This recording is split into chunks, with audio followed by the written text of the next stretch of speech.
সম্মানিত viewers, lock system না bell system, আপনি কোনটা ইউজ করবেন বা আপনার লিঙ্গর জন্য কোনটা প্রযোজ্য? যারা সহবাসে সময় বাড়াইতে চান 25 থেকে 30 মিনিট, তাদের জন্য লক সিস্টেম। এবং যাদের লিঙ্গ 2-3 মিনিটের বেশি বীর্য ধরে রাখতে পারে না, ডায়াবেটিক্সের সমস্যাও আছে, তাদের জন্য এই লক সিস্টেমটা।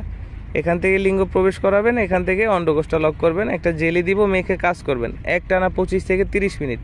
কোনো প্রকার ওষুধ লাগবে না, স্ত্রীকে থাকবে আপনার প্রতি সন্তুষ্ট। আর বেল কন্ডম কারা ব্যবহার করবেন? যাদের লিঙ্গ আছে অথবা একদমই শক্ত হয় না, ছোট সাইজে, কোনো প্রকার কোনো কাজেই আসে না, তাদের জন্য বেল কন্ডম। ডায়াবেটিক্সের সমস্যাও থাকতে পারে অথবা যৌনবাহী রোগের কারণেও লিঙ্গ বাদ হয়ে যেতে পারে, তাদের জন্য এই বেল কন্ডম। এখান থেকে আপনার লিঙ্গটা ঢুকাই রাখবেন, এখান থেকে অন্ডকোষটা লক রাখা যায়, একই সাথে বেল পরে নিতে পারবেন। এটা মাথার দিকে ছিদ্র আছে, চাইলে বাচ্চা কনসেপ্ট করাইতে চান তাও সম্ভব, এটা খোলার প্রয়োজন নেই।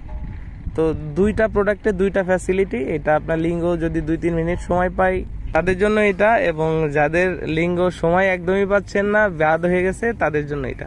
তো যে যেটা নিতে চান আমাদের স্ক্রিনে দেওয়া নম্বরে যোগাযোগ করবেন, বাংলাদেশের 64 জেলায় পৌঁছে দিব আপনার হাতে। ধন্যবাদ।